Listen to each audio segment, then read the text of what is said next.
서울 마포구 낡은 골목. 미의 수선실 간판이 형광등 아래 희미하게 빛나고 있었다.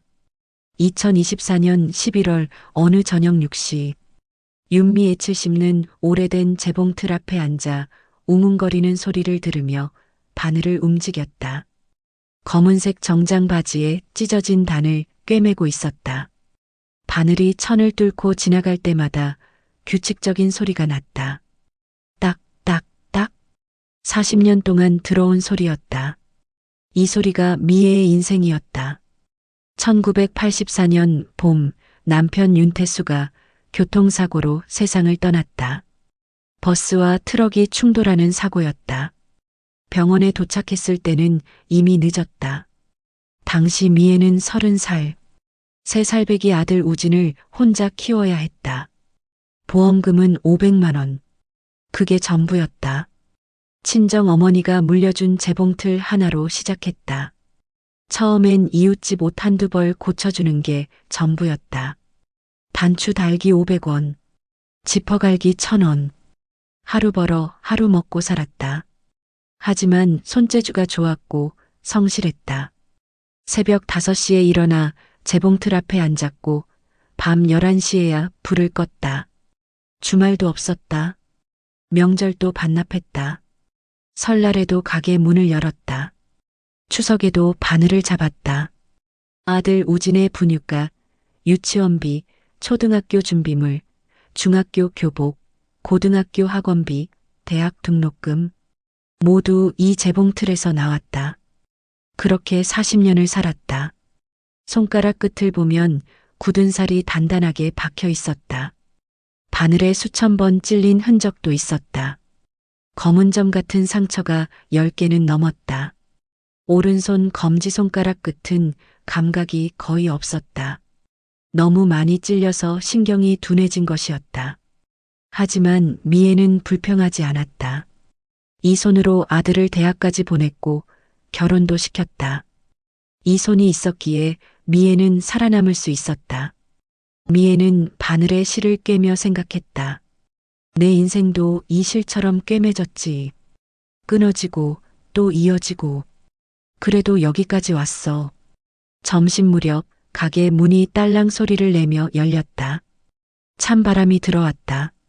어머님, 점심 드셨어요? 며느리 하윤아가 들어왔다. 베이지색 트렌치코트 차림이었다. 명품 가방을 들고 있었고 고가의 향수 냄새가 가게 안을 채웠다. 샤넬로. 미애도 그 향수는 알고 있었다. 한 병에 20만 원 넘는 거였다. 미애는 재봉틀에서 고개를 들었다. 응, 아직이야. 왜 왔니? 얼굴에는 피곤함이 가득했다. 이 근처까지 일이 있어서요. 어머님 생일도 다가오잖아요. 11월 28일이죠? 선물 미리 상의 드리려고요. 유나는 환하게 웃었다. 하지만 그 미소가 어딘가 어색했다. 너무 밝았다. 너무 의도적이었다. 미애는 미소를 지었다. 오랜만에 며느리가 다정하게 말을 건네니 마음이 풀렸다. 유나는 5년 전 우진과 결혼했다. 처음엔 사이가 좋았다. 명절마다 찾아왔고 생일 선물도 챙겼다.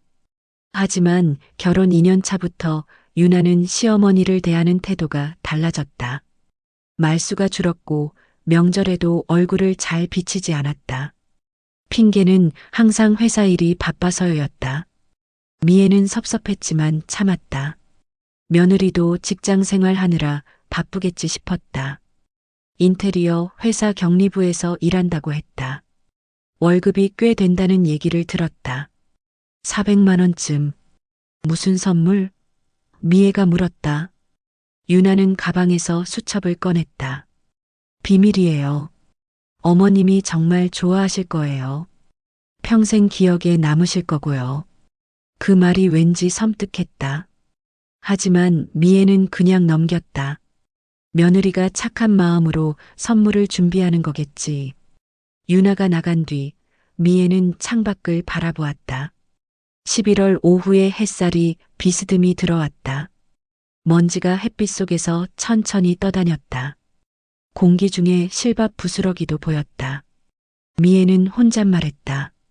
그래, 이번 생일에는 식구들이랑 조용히 밥 한 끼 먹으면 되지. 그것만 해도 고맙지. 욕심 부리면 안 돼. 하지만 그 평범한 바람조차 곧 악몽으로 변할 줄은 몰랐다. 그날 저녁 미애는 재봉틀을 끄고 집으로 돌아갔다. 골목을 걸으며 생각했다. 며느리가 선물을 준비한대. 뭘 줄까? 옷? 가방? 뭐든 좋아. 마음만 고마워. 저녁 7시 미애는 원룸에 도착했다. 작은 집이었다. 방 하나, 부엌 겸 거실. 화장실은 공용이었다. 월세 40만 원. 30년째 이 집에서 살고 있었다. 슈퍼에 들러 두부와 파를 샀다. 오늘 저녁은 된장찌개를 끓일 생각이었다. 혼자 먹는 밥이지만 정성스럽게 차렸다. 밥을 하고 찌개를 끓이고 김치를 꺼냈다. 식탁에 앉아 밥을 먹으며 텔레비전을 켰다. 드라마가 나오고 있었다. 며느리와 시어머니가 싸우는 장면이었다. 며느리가 소리쳤다. 저도 힘들어요. 시어머니가 울었다. 내가 뭘 잘못했니? 미애는 쓴웃음을 지었다. 저건 드라마니까 저렇지. 현실은 더 복잡해. 말도 못해. 설거지를 하고 침대에 누웠다. 천장을 바라보았다. 천장에 곰팡이 자국이 조금 보였다.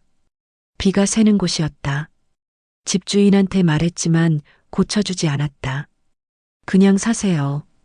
월세 싸잖아요. 미애는 한숨을 쉬었다. 잠이 들었다. 그날 밤 미애는 이상한 꿈을 꿨다. 며느리가 하얀 약을 건네는 꿈이었다. 어머님 드세요. 몸에 좋아요. 미애는 약을 삼켰다. 그런데 목이 막혔다. 숨을 쉴 수가 없었다. 미애는 비명을 지르며 깼다. 새벽 3시였다. 식은땀이 흘렀다. 악몽이었구나. 미애는 물을 마셨다. 손이 떨렸다. 며칠 후 유나는 고급 포장 상자를 들고 다시 찾아왔다. 11월 22일 수요일 오후 2시였다. 상자는 금색 리본으로 장식되어 있었고 외국 브랜드 로고가 박혀 있었다. 스위스 프리미엄 헬스. 스위스 회사인 것 같았다. 어머님, 요즘 힘드시죠? 제가 몸에 좋은 영양제 가져왔어요. 이거 되게 비싼 거예요. 한 통에 80만 원이에요. 미애는 놀랐다. 80만 원? 그걸 왜 사와? 아깝게. 그 돈이면 쌀 몇 가마 사지. 유나는 상자를 열었다. 안에 하얀 플라스틱 통이 들어 있었다. 뚜껑을 열자 캡슐이 빼곡히 들어 있었다. 크림색 캡슐이었다. 어머님 건강이 제일 중요하잖아요. 매일 아침 한 알씩 드세요. 이거 멀티비타민에 오메가3, 코엔자임까지 다 들어있대요. 스위스에서 직수입한 거예요. 유나는 캡슐 하나를 꺼내 물컵과 함께 건넸다. 지금 한 알 드세요. 제가 보는 앞에서요. 미애는 고마운 마음에 하나를 꺼내 삼켰다. 캡슐이 목구멍을 넘어갔다. 처음엔 아무 맛도 없었다. 하지만 몇 분 뒤 입안에 이상한 쓴맛이 퍼졌다. 혀 뒷부분부터 쓴맛이 올라왔다. 마치 한약 같았다. 아니, 한약보다 더 썼다. 이거 왜 이렇게 쓴맛이 나지? 비타민이 원래 이렇게 써? 미애가 인상을 찌푸렸다. 유나는 환하게 웃으며 말했다. 어머님 기분 탓이에요. 건강보조식품은 원래 그래요. 캡슐 안에 분말이 녹으면서 약간 쓴맛 날 수 있어요. 물 많이 드세요. 유나는 물병을 건넸다. 미애는 물을 벌컥벌컥 마셨다. 쓴맛이 조금 가셨다. 하지만 입안이 텁텁했다. 매일 아침 드셔야 효과 있어요. 제가 한 달치 줄 테니까 꼬박꼬박 드세요. 약 먹었는지 제가 전화로 확인할게요. 유나는 통을 미의 손에 쥐어줬다. 미애는 통을 들여다봤다. 캡슐이 30개쯤 들어 있었다. 고마워, 유나야. 비싼 거 사왔네. 어머님 건강 챙기는 게 제 도리죠. 유나는 시계를 보았다. 저 회사 가봐야 해요. 어머님 꼭 드세요. 유나는 급히 나갔다. 가게 문이 딸랑 닫혔다. 그날 이후 미애는 점점 이상해졌다.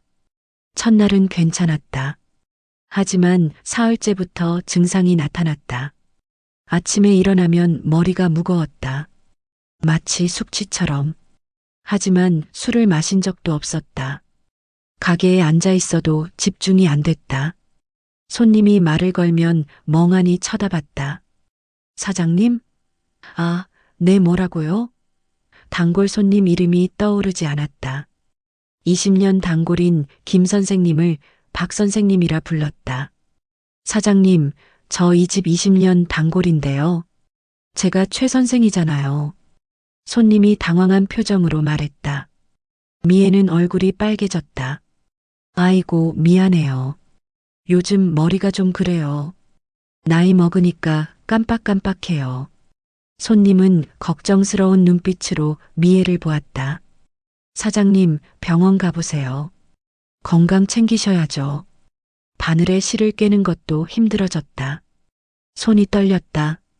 바늘구멍이 흐릿하게 보였다. 2개로 보이기도 했다. 3번, 4번, 5번 만에 겨우 실을 꿰을 수 있었다. 예전엔 한 번에 꿰을 수 있었는데 바느질을 하다가 손가락을 찔렀다. 바늘이 손가락을 뚫고 지나갔다. 피가 났다. 빨간 피가 천에 묻었다. 하지만 이상하게 아프지 않았다. 감각이 둔해진 것 같았다. 내가 왜 이렇게 멍청해졌지? 나이 때문인가? 70이면 원래 이런가? 미애는 스스로를 자책했다. 거울을 봤다. 얼굴이 헬쑥했다. 눈밑이 퀭했다. 입술이 갈라져 있었다. 내가 늙었구나. 미애는 한숨을 쉬었다. 약통을 봤다. 이제 반쯤 남았다. 매일 아침 한 알씩 먹었다. 유나가 전화로 확인했다. 어머님, 오늘 약 드셨어요? 응, 먹었어. 잘하셨어요. 계속 드세요. 옆 가게 카페 지우네의 주인 고지우가 걱정스레 찾아왔다. 지우는 45세. 10년 전 변호사 일을 그만두고 이 골목에서 카페를 운영하고 있었다. 이혼 후 새 삶을 시작한 것이었다. 미애와는 오랜 친구였다.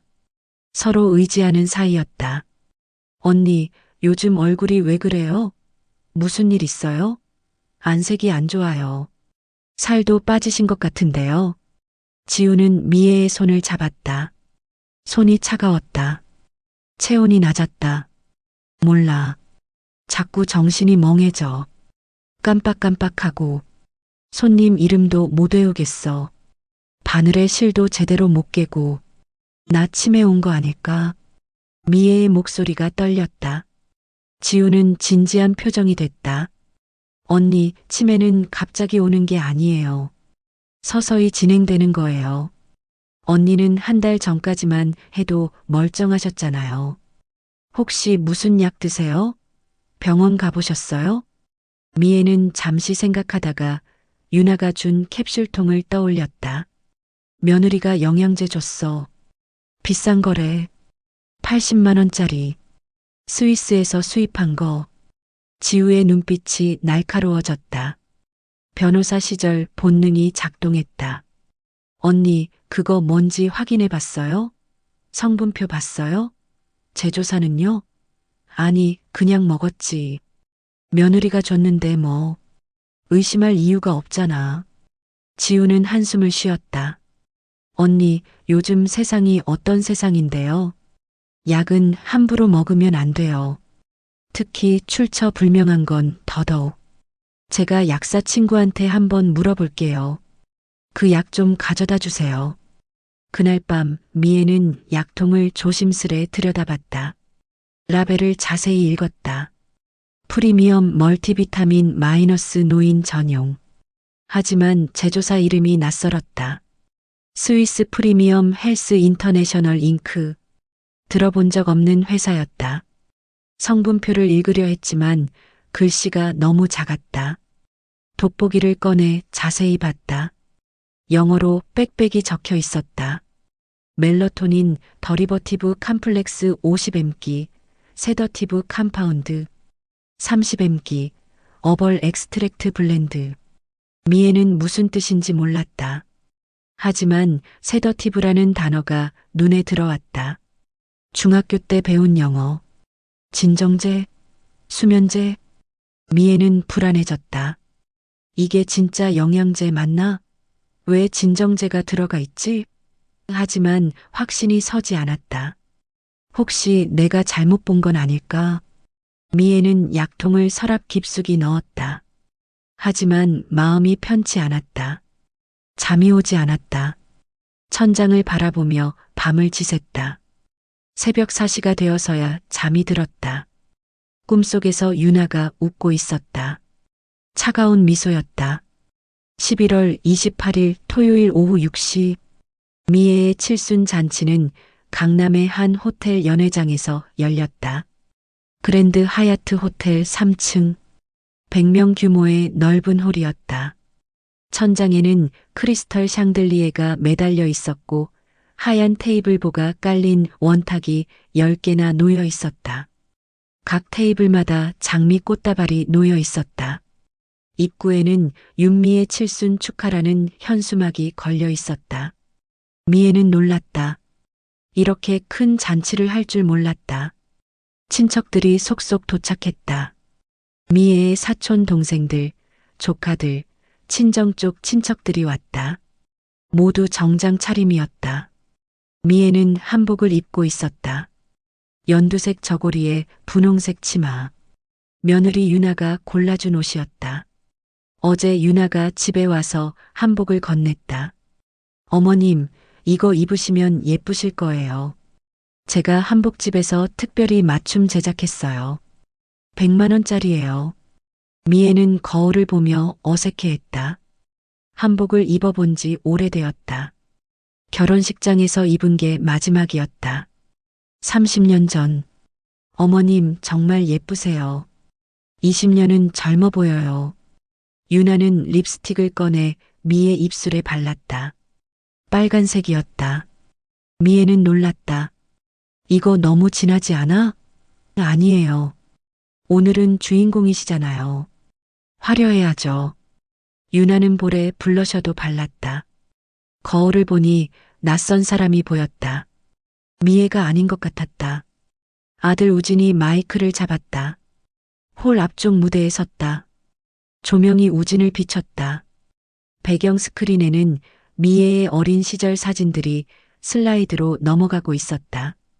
20대 미애, 아들 안고 있는 미애, 재봉틀 앞에 미애. 오늘 이렇게 많은 분들이 저희 어머니 칠순을 축하하러 와주셔서 감사합니다. 박수 소리가 터졌다. 우진은 눈시울을 붉혔다. 손으로 눈물을 닦았다. 어머니는 평생 저를 위해 희생하셨습니다.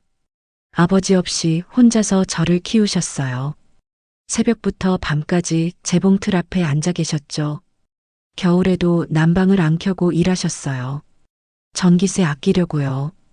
제 학원비 내려고 끼니를 걸으신 적도 많았어요. 어머니 덕분에 여기까지 올 수 있었습니다. 정말 감사합니다. 우진의 목소리가 떨렸다. 친척들이 다시 박수를 쳤다. 미애는 눈물이 났다. 아들이 이렇게 고마워하는구나 싶었다. 가슴이 뭉클했다. 식사가 시작되었다. 웨이터들이 음식을 나르기 시작했다.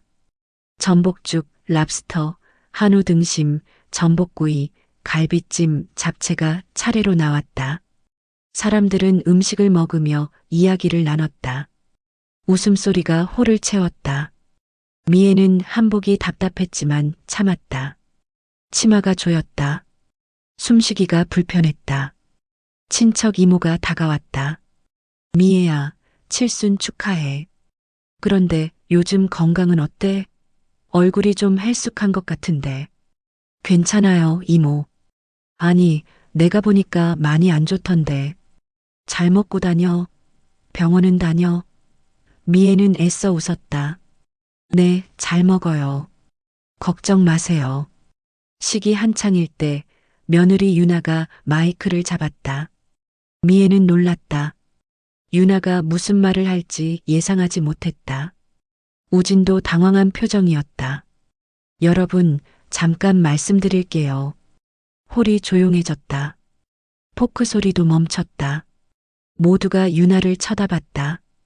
유나는 밝은 목소리로 말을 이어갔다. 어머님이 요즘 많이 힘드세요. 나이도 있으시고 건강도 예전 같지 않으시죠. 깜빡하시는 일도 많고요. 그 순간 공기가 싸늘해졌다. 미애의 얼굴이 굳었다. 손에 쥔 포크가 떨렸다. 유나는 계속 말했다. 며칠 전에 가게 갔더니 손님 이름을 못 외우시더라고요. 20년 단골인데도요. 그래서 걱정이 돼서 병원에 모시고 갔어요. 의사 선생님이 초기 치매 가능성이 있다고 하시더라고요. 홀 안이 술렁거리기 시작했다. 치매? 벌써? 안 됐네. 칠순인데 벌써 치매면 어쩌지. 친척들이 수군거렸다. 조카 하나가 엄마한테 작게 물었다. 엄마, 치매 뭐야? 쉿, 조용히 해. 유나는 밝은 표정으로 말을 이었다. 그래서 저희 부부가 좋은 요양시설을 알아봤어요. 어머님께서 편히 쉬실 수 있는 곳이에요. 24시간 전문 간호사분들이 계시고 정원도 넓고 운동시설도 있어요. 어머님 혼자 계시면 위험하잖아요. 가스레인지 켜놓고 까먹으시면 큰일 나잖아요. 미애는 젓가락을 떨어뜨렸다. 쨍그랑 소리가 났다. 홀 안이 조용해졌다. 모두가 미애를 쳐다봤다. 손이 떨렸다. 얼굴이 빨개졌다. 요양원이니 뭐니 그건 무슨 소리야? 미애의 목소리가 커졌다. 유나는 당황한 표정을 지으며 말했다. 어머님, 오해하지 마세요. 저희가 걱정돼서 그래요. 사랑하니까 그러는 거예요. 우진이 어머니 옆으로 다가왔다. 미애의 어깨를 잡았다. 엄마, 진정하세요. 사람들이 다 보고 있어요. 창피하잖아요. 미애는 아들의 손을 뿌리쳤다. 힘껏 밀어냈다. 손대지 마. 내가 언제 치매라고 했니? 너희가 날 뭐로 보는 거야? 나 아직 멀쩡해.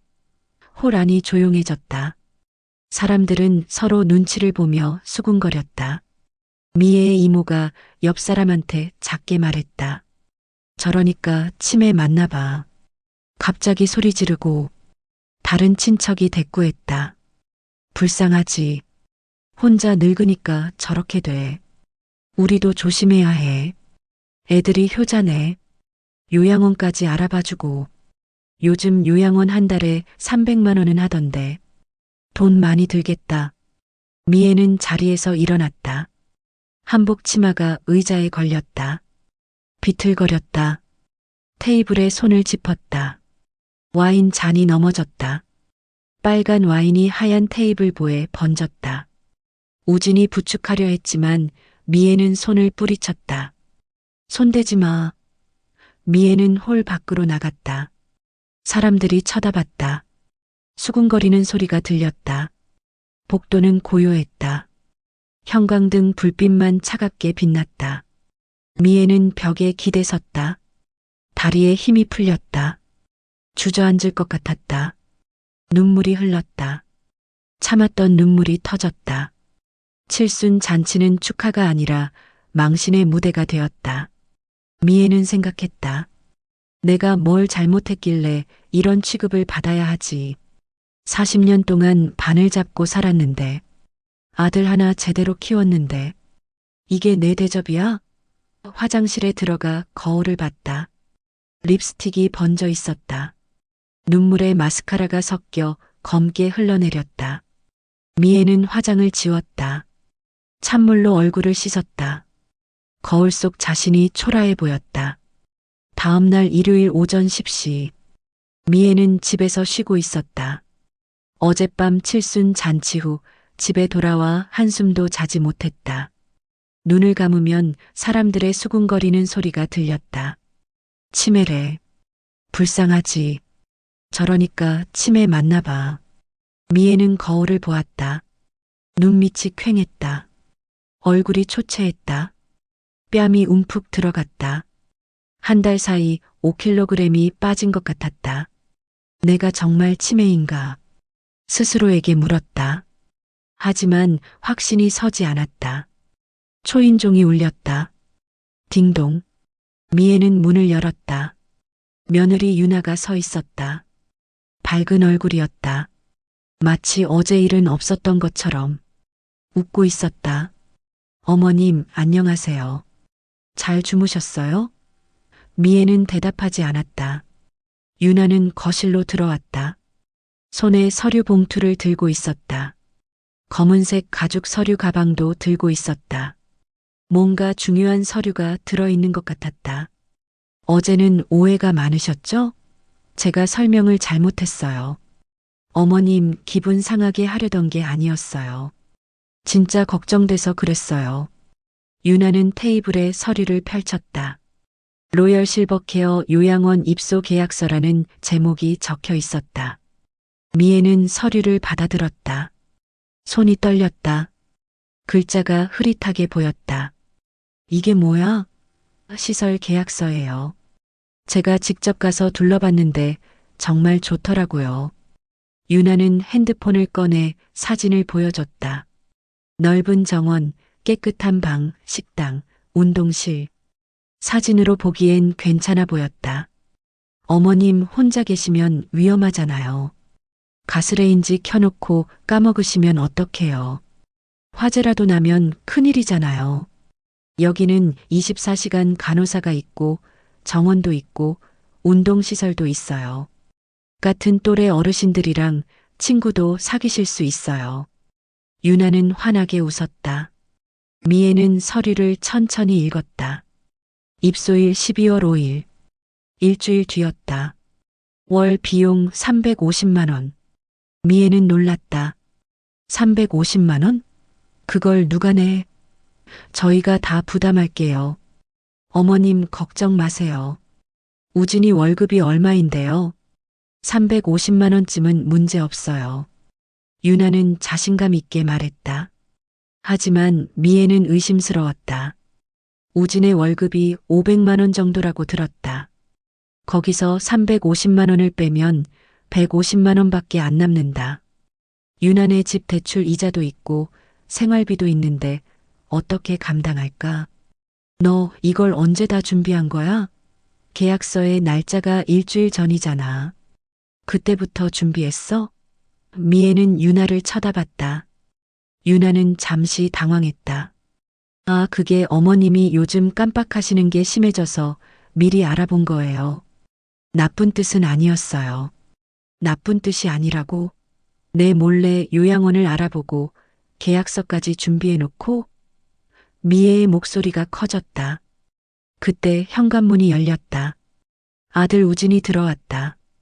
정장 차림이었다. 회사에서 온 것 같았다. 일요일인데 출근했나 보다. 엄마, 왜 그러세요? 유나가 엄마 걱정돼서 그러는 거잖아요.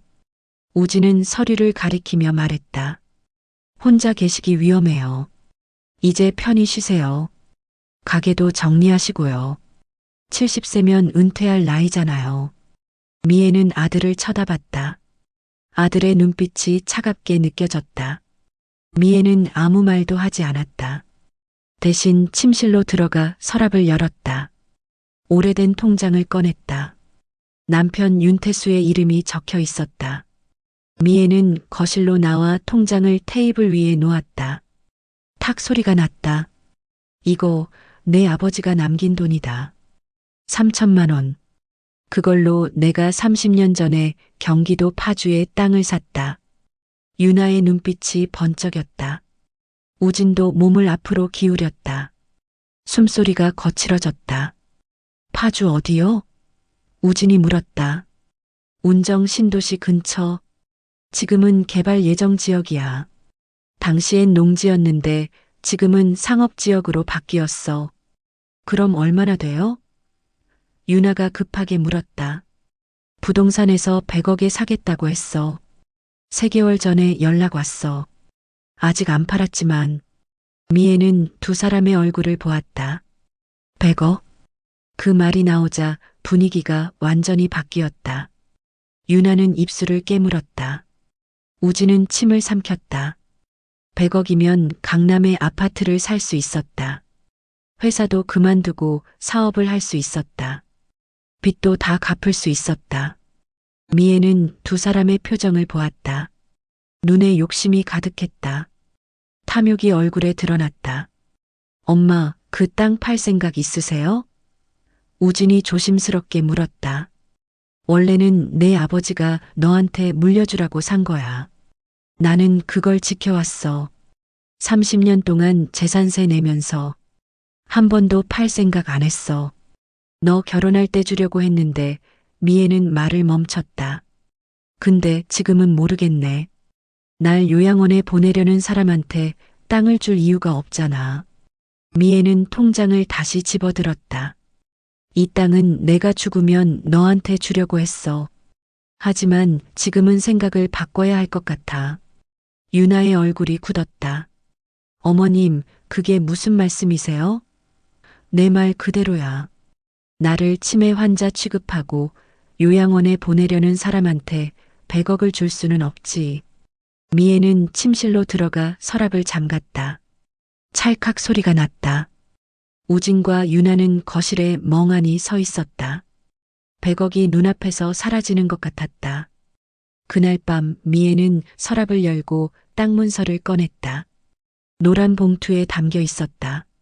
30년 된 문서였다. 종이가 누렇게 변색되어 있었다. 미애는 문서를 쓰다듬었다. 이게 내 마지막 희망이구나. 여보, 당신이 남긴 이 땅이 날 지켜줄 거야. 창밖으로 달이 보였다. 겨울 달은 차가웠다. 미애는 생각했다. 다들 내 돈을 노리는구나. 내 인생을 빼앗으려는구나. 하지만 아직 끝난 게 아니야. 나도 싸울 수 있어. 나는 70년을 살아남았어. 이번에도 살아남을 거야. 12월 5일 수요일 오전 9시. 흰색 승합차가 미애의 집 앞에 섰다. 차 옆면에 로열 실버 케어 로고가 붙어 있었다. 파란색 글씨였다. 운전기사와 간호사 한 명이 내렸다. 간호사는 40대 중반으로 보였다. 분홍색 유니폼을 입고 있었다. 윤미애 어르신 맞으시죠? 미애는 고개를 끄덕였다. 우진과 유나도 함께 왔다. 엄마, 짐 다 챙겼어요? 미애는 작은 캐리어 하나만 들고 있었다. 옷 몇 벌과 세면도구, 그리고 남편 사진이 전부였다. 땅 문서는요? 유나가 물었다. 그건 내가 알아서 해. 미애는 냉정하게 대답했다. 사실 땅 문서는 어젯밤 고지우에게 맡겼다. 지우가 카페 금고에 보관하고 있었다. 미애는 유나를 믿을 수 없었다. 차는 서울 외곽으로 달렸다. 1시간쯤 지나자 인천 계양구 낡은 주택가가 보였다. 좁은 골목길로 들어갔다. 낡은 3층 건물이 나타났다. 로열 실버 케어라는 간판이 붙어 있었다. 하지만 건물은 사진과 완전히 달랐다. 페인트가 벗겨진 외벽, 녹슨 철문, 깨진 유리창. 1층 창문에는 철창이 쳐져 있었다. 미애는 차에서 내리며 불안해졌다. 여기가 그 좋다는 곳이야? 사진이랑 완전히 다른데? 간호사가 환하게 웃었다. 네, 어르신. 사진은 신축 건물 사진이에요. 여기는 본관이고요. 안으로 들어가시면 훨씬 좋아요. 하지만 미애는 직감적으로 알았다. 속았다는 것을. 건물 안은 더 끔찍했다. 좁은 복도, 곰팡이 냄새, 어두운 형광등. 복도 벽지는 찢어져 있었고 바닥 타일은 금이 가 있었다. 계단을 올라가는데 삐걱거리는 소리가 났다. 미애는 3층 302호 방으로 안내받았다. 문을 열자 4개의 침대가 비좁게 놓여 있었다. 침대 사이 간격은 50cm도 안 됐다. 노인 3명이 이미 누워 있었다. 한 명은 코를 골고 있었다. 커. 한 명은 멍하니 천장을 보고 있었다. 입이 벌어져 있었다. 침이 흘러내리고 있었다. 미애는 빈 침대를 배정받았다. 창가 쪽이었다. 하지만 창밖으로는 철조망이 보였다. 녹슨 철조망. 여긴 감옥이잖아. 미애는 작게 말했다. 간호사가 말했다. 어르신, 식사는 12시, 6시 2번이고요. 간식은 오후 3시에 드립니다. 면회는 주말만 가능해요. 평일엔 안 돼요. 약은 매일 아침 8시에 드릴게요. 약? 무슨 약? 건강보조제요. 혈압약, 소화제, 비타민. 다들 드셔요.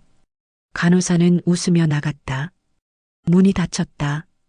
찰칵 소리가 났다. 미애는 침대에 앉았다. 매트리스가 딱딱했다. 스프링이 등을 찔렀다. 이불은 얇았다. 화학세제 냄새가 났다. 베개는 납작했다. 미애는 캐리어를 열었다. 남편 사진이 들어 있었다. 액자에 담긴 사진. 남편이 웃고 있었다.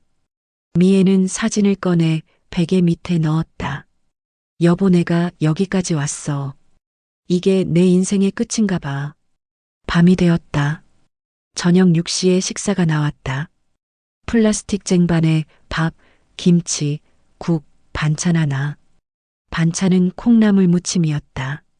식은 밥이었다. 국은 미지근했다. 김치는 시큼했다. 미애는 몇 술 떠먹다가 멈췄다. 목이 넘어가지 않았다. 노인들이 하나둘 코를 골기 시작했다. 미애는 잠이 오지 않았다. 핸드폰을 꺼냈다. 밤 11시. 미애는 고지우에게 메시지를 보냈다. 지우야, 나 좀 도와줘. 여기 이상해. 사진이랑 완전히 달라. 감옥 같아. 몇 분 뒤 답장이 왔다. 언니, 지금 당장 나갈 순 없어요. 법적으로 문제가 돼요. 계약서에 사인하셨잖아요. 한 달은 있어야 해요. 대신 증거부터 잡아요. 이상한 거 있으면 다 기록하세요. 녹음기 보낼게요. 면회 때 전달할게요. 미애는 눈물이 났다. 하지만 참았다. 울면 진다. 나는 아직 안 졌어. 70년을 버텼는데 이까짓 거. 다음 날 아침 8시. 간호사가 약을 가지고 왔다. 작은 종이컵에 하얀 알약 2개가 들어 있었다. 드세요, 어르신. 미애는 약을 받았다. 의심스러웠다. 이게 뭐예요? 비타민이에요. 혈압약이고요. 건강에 좋아요. 다들 드세요. 간호사는 미애가 약을 먹는 것을 지켜봤다. 미애는 약을 입에 넣는 척하고 혀 밑에 숨겼다.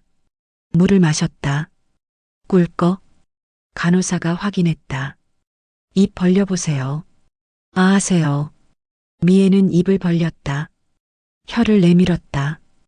약은 혀 밑에 숨겨져 있었다. 잘 드셨네요. 좋아요. 간호사가 나갔다. 미애는 약을 뱉어냈다. 휴지에 싸서 주머니에 넣었다. 이 약 뭔가 이상해. 지우한테 보내야겠어. 며칠이 지났다. 미애는 매일 약을 뱉어냈다. 휴지에 싸서 모았다. 일주일 뒤엔 약이 14알이 됐다. 비닐봉지에 넣어 잘 보관했다. 그리고 복도에서 들리는 간호사들 대화를 귀 기울여 들었다. 수상한 말들이 들렸다. 302호 할머니, 약 먹었어? 응. 근데 요즘 안 먹으려고 해. 조심해야 돼. 얼마나 더 먹여야 해? 원장님이 2주더래. 12월 10일 토요일 오후 2시. 면회 시간. 고지우가 찾아왔다. 지우는 작은 쇼핑백을 들고 있었다. 안에 과일이 들어있는 것처럼 보였다. 언니, 괜찮으세요? 미애는 지우를 보자 눈물이 났다. 지우야 목이 메었다. 두 사람은 1층 면회실로 갔다. 좁은 방이었다. 테이블 2개와 의자 4개가 전부였다. 다른 노인도 한 명 있었다. 가족이 면회 왔는지 조용히 이야기하고 있었다.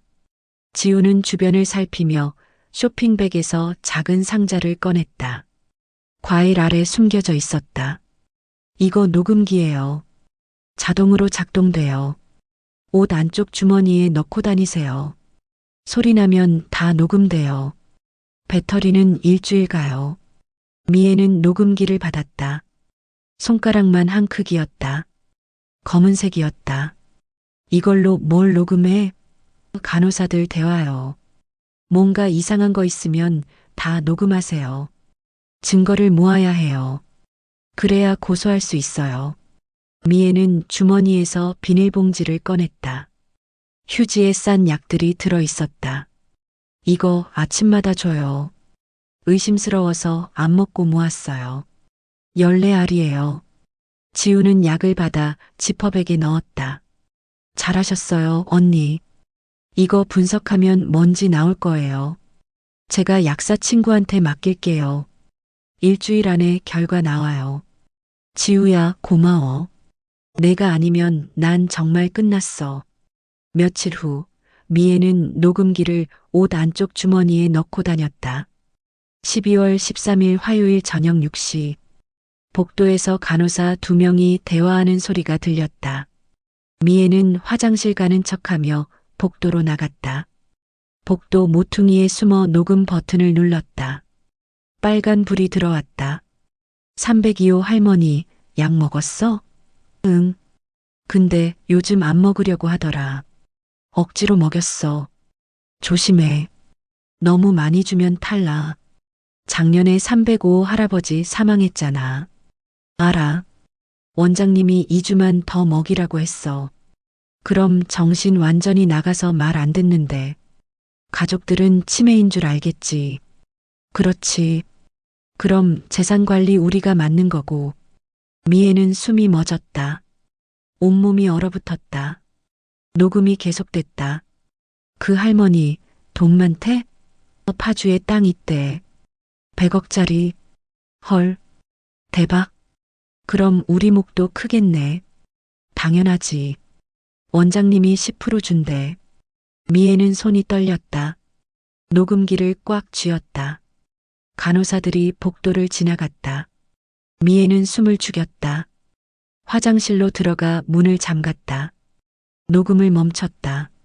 파일을 확인했다. 3분 52초. 다 녹음됐다. 미애는 다음 면회 때 녹음 파일을 지우에게 전달했다. 12월 17일 토요일. 지우는 이어폰으로 파일을 들었다. 얼굴이 굳어갔다. 듣는 내내 눈빛이 차가워졌다. 언니, 이거 범죄예요. 약물로 치매 유발시키고 재산 탈취하는 거예요. 이거 조직적이에요. 제가 경찰에 고발할게요. 그리고 약 분석 결과 나왔어요. 지우는 서류를 꺼냈다. 이 약 로라제팜 10mg 들어있어요. 강력한 신경 안정제예요. 장기 복용하면 기억력 상실, 인지 기능 저하, 치매 유사 증상이 나타나요. 불법 약물이에요. 미애는 손이 떨렸다. 그럼 며느리가 준 그 영양제도? 맞아요. 똑같은 성분일 거예요. 며느리도 연루됐어요. 아들도요. 제가 변호사 친구한테 상담했어요.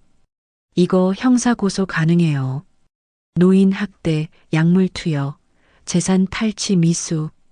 10년은 받아요. 그런데 지우야, 나 여기서 나갈 수 있을까? 나갈 수 있어요.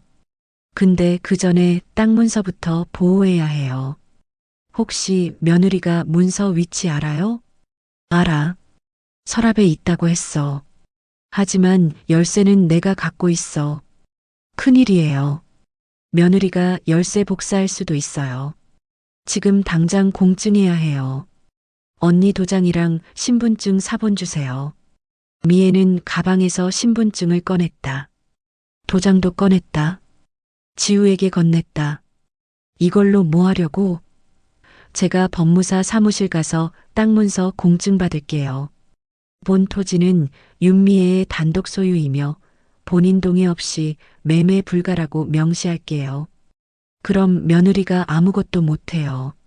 며칠 후 지우는 미애의 도장과 신분증 사본을 가지고 법무사 사무실로 갔다. 서울 강남구에 있는 정직 법무사 사무실. 지우의 변호사 시절 동료가 운영하는 곳이었다. 땅 문서를 복사하고 공증을 받았다. 본 토지는 윤미애 생년월일 1954년 3월 15일에 단독 소유이며 본인의 서면 동의 없이 매매, 증여, 담보 설정 일체 불가. 2024년 12월 18일 공증. 도장이 찍혔다. 법무사 직인도 찍혔다. 지우는 원본은 자기 카페 금고에 보관했다. 벽에 설치된 작은 금고였다. 비밀번호는 4자리. 지우만 알고 있었다. 미애에게 전화했다. 언니, 이제 안전해요. 땅은 아무도 못 건드려요. 공증 받았어요. 며느리가 팔려고 해도 언니 동의 없으면 불가능해요. 미애는 안도의 한숨을 쉬었다. 고마워, 지우야. 진짜 고마워. 12월 20일 수요일, 지우는 미애를 데리고 요양원을 나왔다. 미애는 면회 시간에 맞춰 짐을 챙겼다. 캐리어에 옷을 넣고 남편 사진을 챙겼다. 녹음기도 챙겼다. 지우가 원장실로 갔다. 윤미애 어르신 퇴소 신청합니다. 법적으로 강제 입소가 아니었으니 가능하죠? 원장은 당황했다.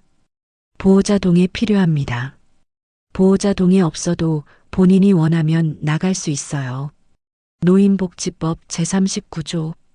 자발적 입소는 자발적 퇴소 가능합니다. 지우는 법 조항을 보여줬다.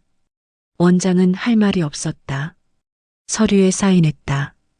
미애는 5일 만에 요양원을 나왔다. 자유를 되찾았다. 차를 타고 골목으로 돌아오는 길 미애는 창밖을 바라보았다. 거리에 크리스마스 장식이 반짝였다. 빨간 리본, 초록 트리, 금색 별. 미애는 생각했다. 이제 시작이야. 진짜 싸움은 지금부터야. 나는 살아남을 거야. 12월 22일 월요일 오전 10시. 미애는 지우의 카페에 앉아 있었다. 테이블 위에는 땅 문서, 녹음 파일, 약물 분석 결과지가 놓여 있었다. 증거가 모두 모였다. 지우의 약사 친구가 보낸 최종 보고서도 있었다. A사 용지 3장짜리였다. 이 약 로라제팜 10mg 주성분이에요. 식품의약품안전처에서 4급 향정신성 의약품으로 분류되어 의사 처방 없이 복용하면 불법이에요. 과다 복용하면 기억력 장애, 인지 기능 저하, 호흡 곤란, 심하면 사망까지 갈 수 있어요. 장기 복용하면 치매와 유사한 증상이 나타나요. 이거 살인 미수예요. 미애는 손이 떨렸다. 그럼 나를 일부러 치매로 만들려고 한 거야? 죽이려고 한 거야? 지우는 고개를 끄덕였다. 맞아요.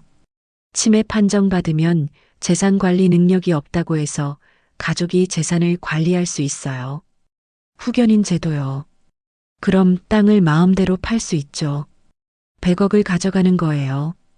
언니는 요양원에 갇혀서 죽을 때까지 나오지 못하고요. 미애는 주먹을 쥐었다.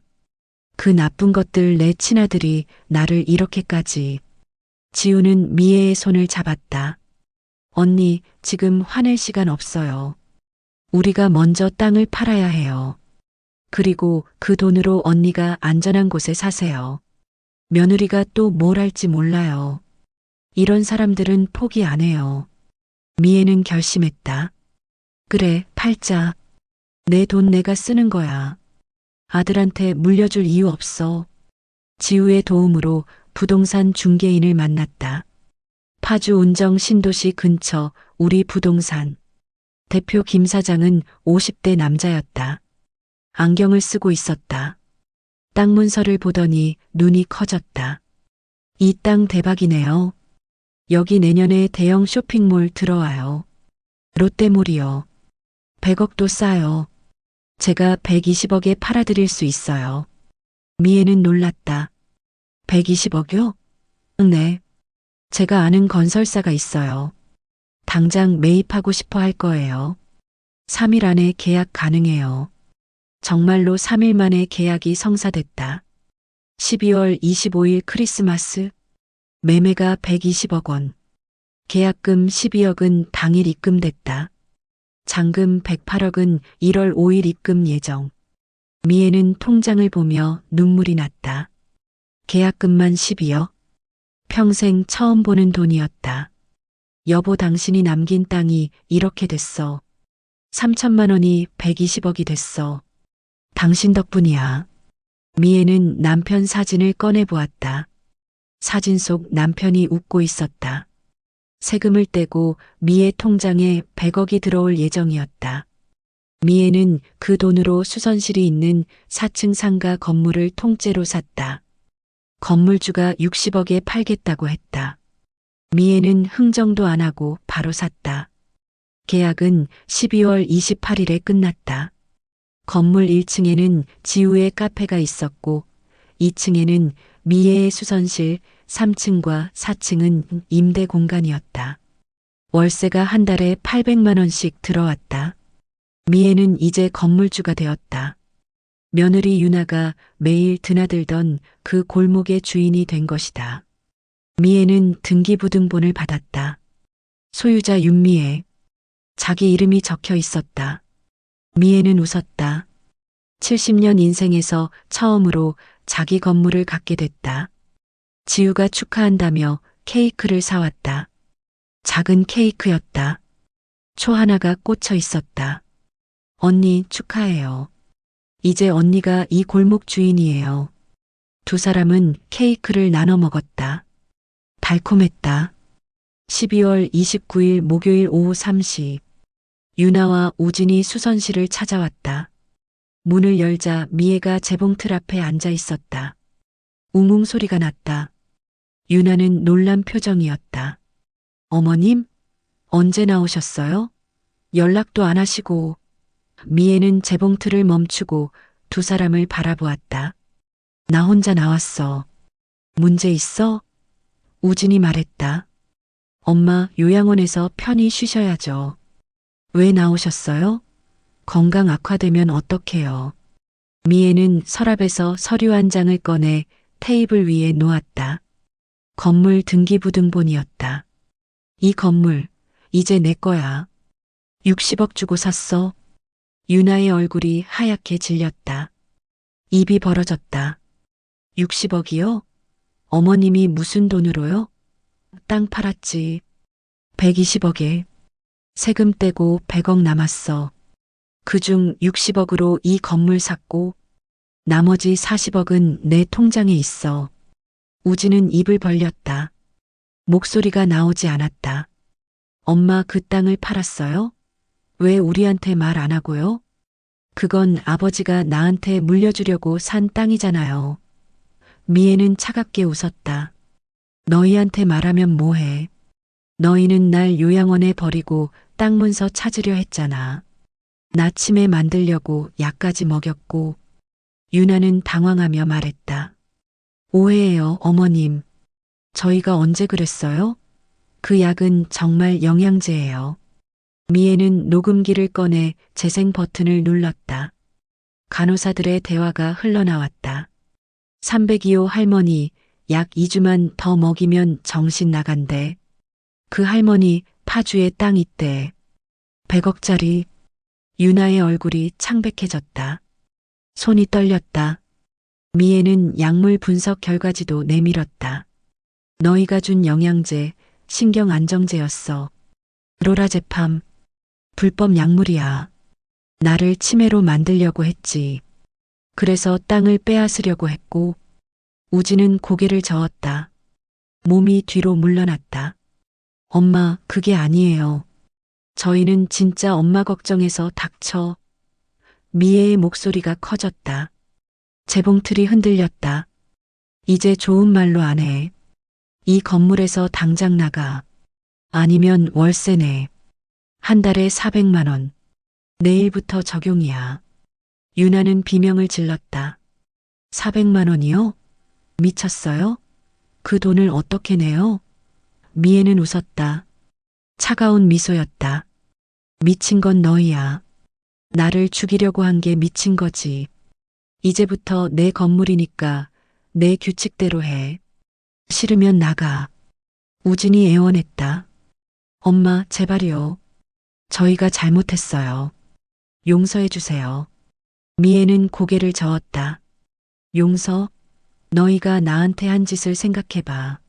치매 만들려고 약 먹이고 요양원에 가두고 재산 빼앗으려고 했잖아. 그걸 어떻게 용서해? 당장 나가. 안 나가면 경찰 부를 거야. 유나와 우진은 할 말이 없었다. 문을 열고 나갔다. 쿵 소리를 내며 문이 닫혔다. 미애는 혼자 남았다. 재봉틀 소리만 들렸다. 웅웅. 미애는 웃었다. 이겼다. 12월 30일 금요일 오전 10시. 경찰 2명이 골목에 들어섰다. 강남경찰서 형사과. 40대 남자 형사와 30대 여자 형사였다. 미애가 신고한 것이었다. 녹음 파일, 약물 분석 결과, 요양원 간호사 진술, 며느리가 준 영양제통, 모든 증거를 제출했다. 지우가 변호사를 소개해줬다. 정의 법률사무소 이 변호사. 50대 베테랑이었다. 이 정도 증거면 충분합니다. 노인 학대 및 재산 탈취 미수, 약물 투여. 형법 제276조, 제324조 해당합니다. 징역 5년에서 10년입니다. 경찰은 조사를 시작했다. 유나와 우진은 경찰서로 소환됐다. 조사실. 형광등 불빛이 차갑게 내려왔다. 유나는 울며 소리쳤다. 저 억울해요. 어머님이 저희를 모함하는 거예요. 저희는 정말 어머님 걱정해서 그랬어요. 하지만 증거는 명확했다. 녹음 파일에는 간호사들이 약 먹이면 정신 나간다. 재산 탈취한다는 말이 선명하게 녹음되어 있었다. 약물 분석 결과에는 불법 성분이 검출됐다. 경찰은 요양원도 조사했다. 로열 실버케어. 원장실을 압수수색했다. 컴퓨터에서 충격적인 파일이 나왔다. 엑셀 파일. 노인 재산 목록. 이름, 나이, 재산 규모, 약물 투여 기간이 적혀 있었다. 미애의 이름도 있었다. 윤미애, 70세, 파주 토지 100억 추정, 로라제팜 한개월 투여 예정. 다른 노인 이름도 20명이 넘었다.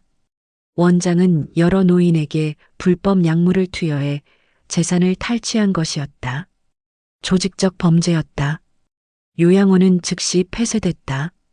원장과 간호사 3명은 구속됐다. 뉴스에도 나왔다. 불법 요양원 적발, 노인 학대 및 재산 탈취 정황 포착. 피해자 최소 20명 이상.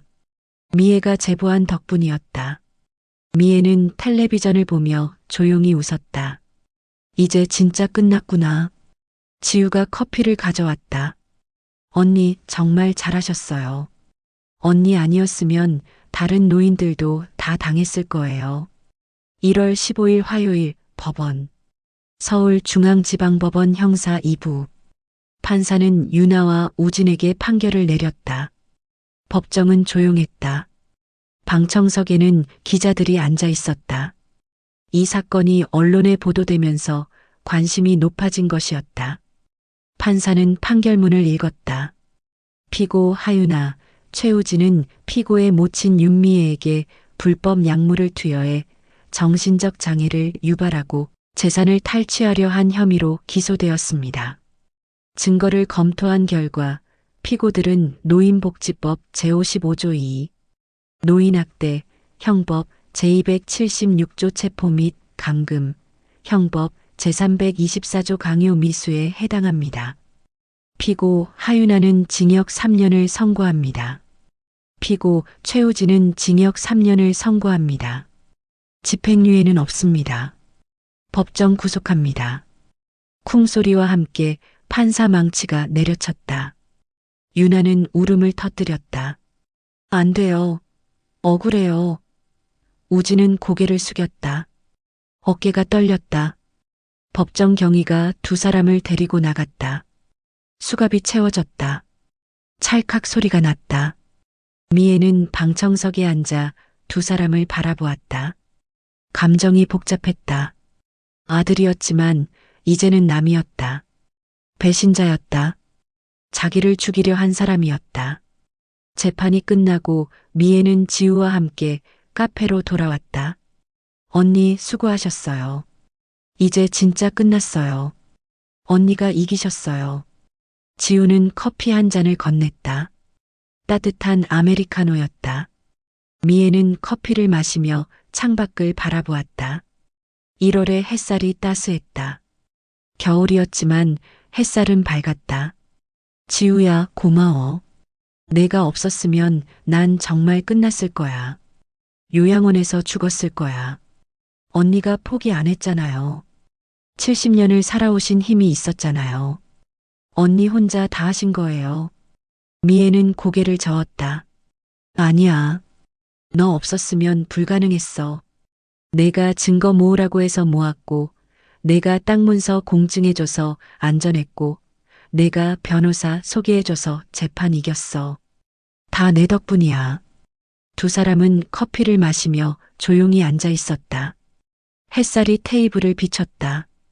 그날 밤 미애는 새로 산 건물 옥상에 올라갔다. 재봉틀을 가지고 왔다. 40년 된 재봉틀. 무거웠지만 혼자 들고 올라갔다. 옥상에는 작은 테이블과 의자가 있었다. 전날 지우가 올려놓은 것이었다. 미애는 재봉틀을 테이블 위에 놓고 전원을 켰다. 웅웅 소리가 났다. 40년 동안 들어온 소리. 미애는 천을 꺼내 바늘 아래 놓았다. 발판을 밟았다. 바늘이 움직이기 시작했다.